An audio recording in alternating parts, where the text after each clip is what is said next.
So, you're after a PlayStation 2. You wanted to get some games like the Kingdom Hearts games or Grand Theft Auto or specific Sony PlayStation 2 titles. Or you just wanted to get into retro gaming and want to get some PS2 and PS1 exclusives. And you aren't sure if you should get a fat model PS2 or fat or slim. Well, you're afraid that some people have been saying the fat one's bad and the slim one's good, or vice versa. I'm here to tell you there are good models of both. For the fat one, you have several to choose from. The slim guy, well, there's only one model I recommend, and I'll show why this model, which by the way, this is that specific model, is the one I recommend. I'll go over why that is in just a moment. But we'll start with the fat one first. Now, if you're shopping locally on Marketplace or Craigslist, or at your local game shop, thrift shop, garage sale, etc., or my European friends would call it car boot sales, you want to look at the front and the back. If there's a iLink port next to the bottom USB port, stay away from it. That is a launch 30,000 model. Chances are it won't read anything. I went through two of them, and neither of them read any games. So they weren't worth it. They may be worth your time if you know what you're doing, but from my experience, it wasn't worth my time. I did everything I could with both systems. They both said discrete error. So I say the later models with the iLink port next to the top USB port, or in this case, no USB port, are the ones I recommend you go after. If it says 30,000 R and it's the 8 screws, the iLink next to the top USB port, and with the heatsink on the top and the power supply on the bottom, then it's a model I highly recommend you go after. The most reliable ones are the 39,000 and the 50,000. And I've had this 50,000 since 2015 or 16, and let me just say, this thing worked perfectly. Well, works perfectly. Funny enough, one time I actually had this disassembled because I, was going to clean it and stuff, plus the watch battery needed to be replaced, and I actually put it back together. It took months, but it still worked afterwards. Kind of funny story, don't you think? But anyway, if you're after a fat PS2, go for a 39,000 or 50,000. Some 30,000 models, or 35,000 if there's such thing, with the iLink port next to the top USB port, those ones I recommend. But as for the older two models, the one with the iLink port next to the bottom one, or 10 screws holding the case, try to test it if you're looking locally. But if you're on Amazon, eBay, Mercari, that sort of place, ask the seller to send pictures to showing it running in action, and they'll prove to you if it's really working or not. So anyway, when it comes to the fat PS2, the ones I recommend are the 39,000 and 50,000. The 30,000 models with the iLink port next to the top USB port, those I also recommend. Just avoid the 10 screw model PS2s unless you know what you're doing. Now, let's talk about this guy, the slim PS2. There's only one model PS2 Slim I recommend. And I'm sorry to say it's not the 90,000 model. And I'm not just saying that because Sony took away capabilities with McBoot. That has nothing to do with why I don't recommend the 90,000. What I do have to tell you is actually has to deal with the fact that most people say the Slims are crap because of this, the laser assembly. On all the models except for this one, which let me go ahead and show you which model PS2 this is. This is a SCPH 79,000 model. In my country, I live in the US, 79,001.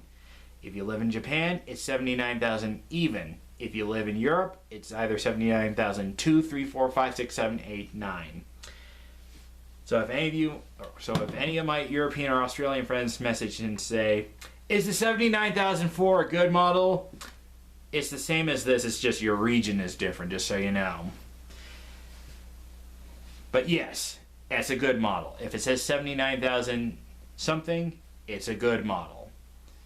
And let me go ahead and disassemble this and show you why this model is better than the 70,000 model, the 75,000 model, which is actually the worst slim incarnation model ever. The 77,000 model is okay, although it also has flaws. And the 90,000, yes, it has a built-in power supply, but I still recommend the 79,000 at the end of the day for one simple reason.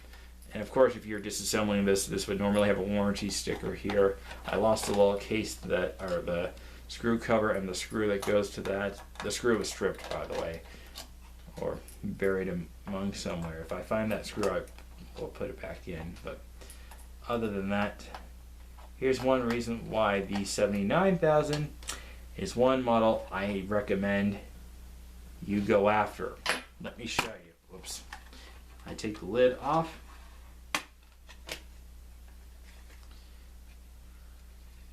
Now, I don't know if you can see this on camera, but look at the laser assembly.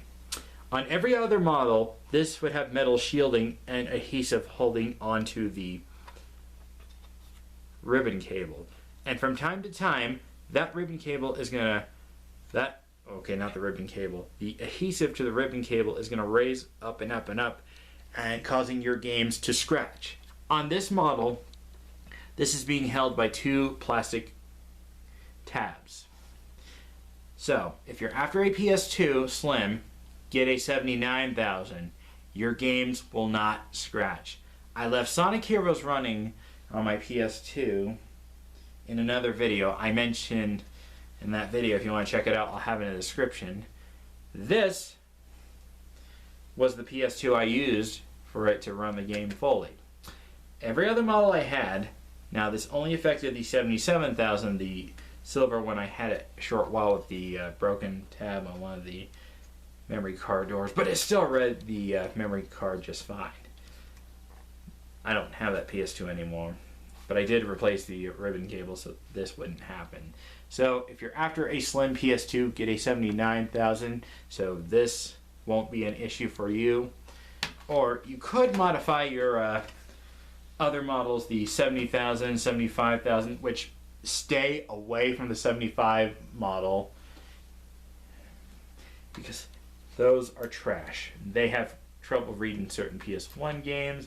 They're not compatible with all PS2 games, and it's not worth it.